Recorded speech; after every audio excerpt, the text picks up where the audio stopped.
ஆண்டவராய்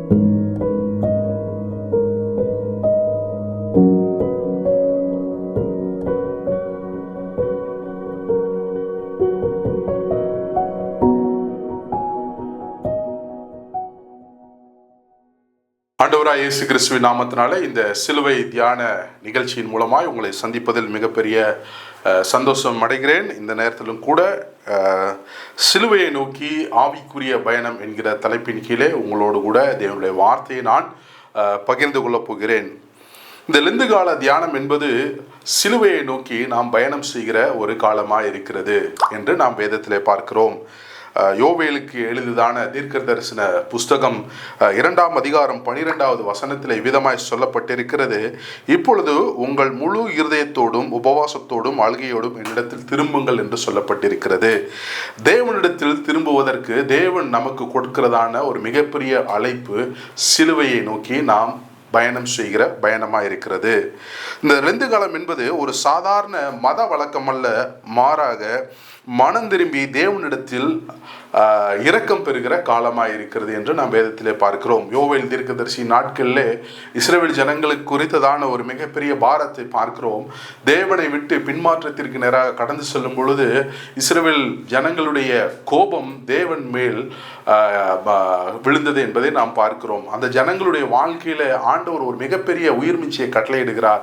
என்னிடத்தில் திரும்புங்கள், உங்க பாவத்தை விட்டு மனம் திரும்புங்கள் என்று மிகப்பெரிய அழைப்பை விடுக்கிறார். ஆனாலும் அந்த ஜனங்களுடைய வாழ்க்கையில ஆண்டவர் செய்த நன்மைகள் அவர்களால் உணர முடியாத ஒரு சூழ்நிலையை நாம் பார்க்கிறோம். இன்றைக்கு நம்முடைய வாழ்க்கையில நாம் மனம் திரும்பாத பட்சத்தில் தேவன் நம்மிடத்தில் திரும்புவதற்கு அவர் சாத்தியமில்லாத கூறுகள் இருக்கிறது.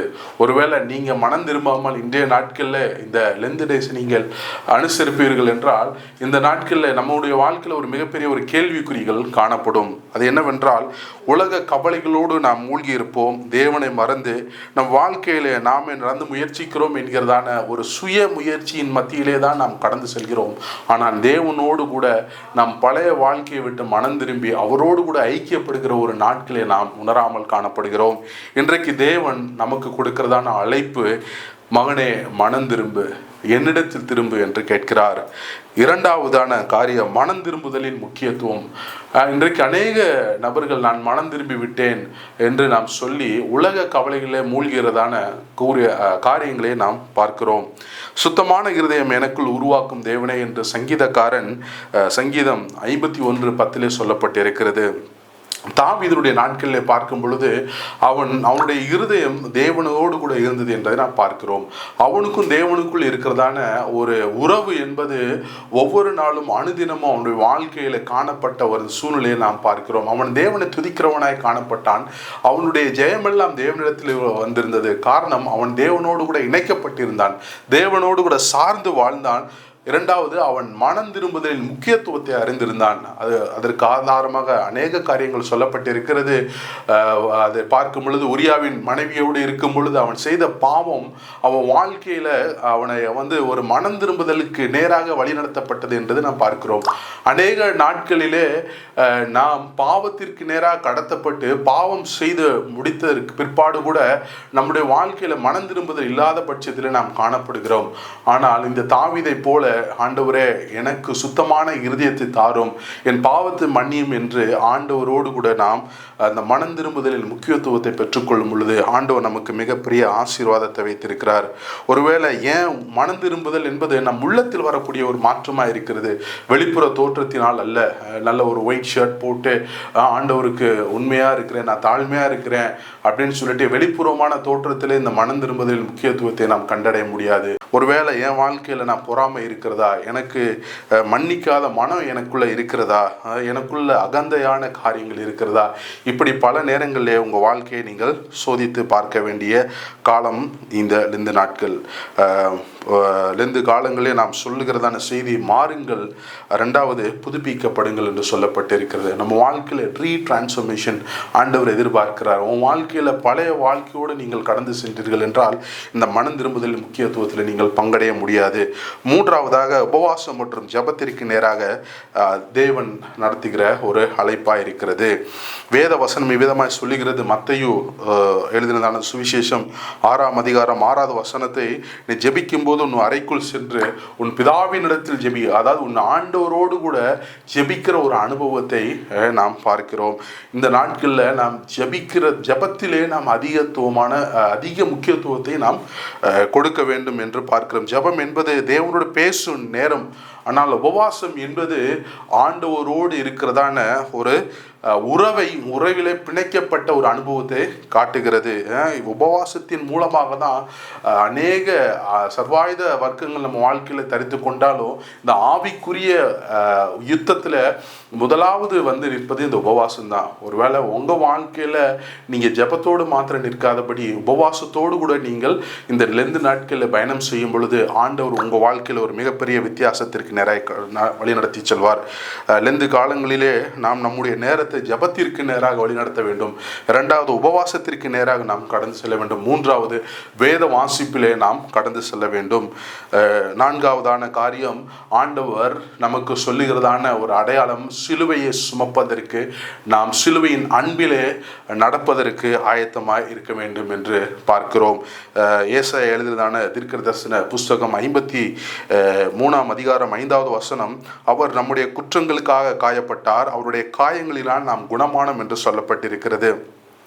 சிலுவை என்பது ஒரு துன்பத்தின் அடையாளம் மட்டுமல்ல, அது இரட்சிப்பின் அடையாளமாக இருக்கிறது. இயேசு எனக்காக அடிக்கப்பட்டார், இயேசு எனக்காக சிலுவையில் அவர் மிகப்பெரிய கொடூரமான ஒரு முறையில் தண்டிக்கப்பட்டார் என்று நாம் வேதத்தில் பார்க்கிறோம். ஆனால் இப்படிப்பட்ட காயங்களோடு கூட நம்ம வாழ்க்கையில் ஆண்டவருடைய அன்பை பல நேரங்களில் நாம் என்ன பண்ணிடுறோம்னா இழக்கிறோம். ஆனால் ஆண்டவருடைய சிலுவையின் அன்பு மறுபடியுமாய் உங்களை அழைக்கிறது. கோழி தன் குஞ்சுகளை கூட்டி சேர்ப்பது போல ஆண்டவர் இந்த நாட்களில் தனக்கு விரோதமாய் முறுமுறுத்த ஜனங்களே ஒரு கோழி தன் குஞ்சுகளை எப்படி சேர்க்கிறதோ அதே போல சேர்க்கிறதற்காக ஆண்டவர் அழைக்கிறார். இயேசு சிலுவையில் அடிக்கப்படும் பொழுது அவரை அநேகர் இழந்தார்கள்.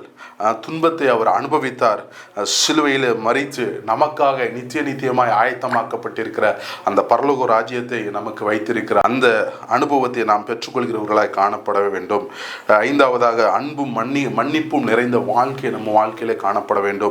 வேத வசனம் விதமாய் சொல்லுகிறது. யோவான் எழுதின நற்செய்தி வாசகம் 13 அதிகாரம் 34 நான் உங்களை அன்பு கூர்ந்தது போல நீங்களும் ஒருவருக்கொருவர் அன்பு கூறுங்கள் என்று. நாம் பிறரை மன்னிக்க வேண்டும், ஏழைகளுக்கு உதவ வேண்டும், அன்பை உணரச் செய்ய நாம் பாடுபட வேண்டும். ஆண்டவர் இன்றைக்கு உங்கள் வாழ்க்கையில் தேவன் சொல்லுகிற காரியம் என்னவென்றால், மன்னிக்கிற அனுபவத்தையும் அன்பு செய்கிற உள்ளத்தையும் ஆண்டவர் எதிர்பார்க்கிறார். உண்மையான உபவாசம், உண்மையான ஜெபம், உண்மையான வேத வாசிப்பு, உண்மையான மன்னிப்பு, உண்மையான அன்பு, இவைகள்தான் இந்த லெந்து நாட்களிலே நமக்கு காணப்படுகிற ஒரு குணாதிசயமாக தான் இருக்க வேண்டும்.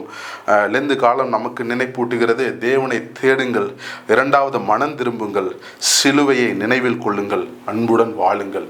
இந்த 4 விதமான அடிப்படை தத்துவத்தை தான் இன்றைக்கு சிலுவையின் மூலமாய் ஆண்டவர் நமக்கு கொடுத்திருக்கிற ஒரு மிகப்பெரிய அடையாளமாக இருக்கிறது. ஆண்டவர் நமக்கு வைத்திருக்கிறதான ஒரு நிச்சயமே அந்த பரலோக ராஜ்யம்தான். நாம் யாவரும் இருக்கிற இடங்களை கண்களை மூடி ஒரு விஷயம் மாத்திரம் நாம் சொன்னதான காரியங்களை நாம் நினைவில் கொள்ளுவோம். ஆண்டவர் இன்றைக்கு நம்மளோடு கூட தானே பேசி இருக்கிறதான காரியம், தேவனிடத்தில் திரும்புங்கள் என்று இன்றைக்கு ஆண்டவர் அழைப்பு கொடுக்கிறார். இரண்டாவது, மனம் திரும்புதலின் முக்கியத்துவத்தை உணருங்கள் என்று சொல்லுகிறார். மூன்றாவது, ஜெபம் மற்றும் உபவாசத்தில் உங்கள் வாழ்க்கையை டேரா நடத்தி செல்லுங்கள் என்று உங்களிடம் பேசுகிறார். சிலுவையில் அவருடைய அன்பின் அடையாளத்தை உணருங்கள் என்று சொல்லுகிறார். ஐந்தாவது, அன்பு மன்னிப்பும் நிறைந்த வாழ்க்கையை ஆண்டவர் இன்றைக்கு உங்களுக்கு தர அவர் ஆசையாக இருக்கிறார். ஆண்டவரே, இந்த 5 விதமான காரியங்கள் ஆண்டவரே நான் சிலுவையில் ஆண்டவரே நான் சுமப்பதற்கு, சிலுவை எடுத்து ஆண்டவரே உங்களுடைய நித்தியத்திற்கு நான் வந்தடைய எனக்கு உதவி செய்யுங்க. நீர் வைத்திருக்கிற நித்தியத்தை நான் பெற்றுக்கொள்ள எனக்கு கிருபை தாரும். ஆண்டவரே, தொடர்ந்து ஆசீர்வதியும் பலப்படுத்தும். மீட்பு ரட்சகரமாக இருக்கிற இயேசு மூலம் ஜெபிக்கிறோம் பிதாவே, ஆமென்.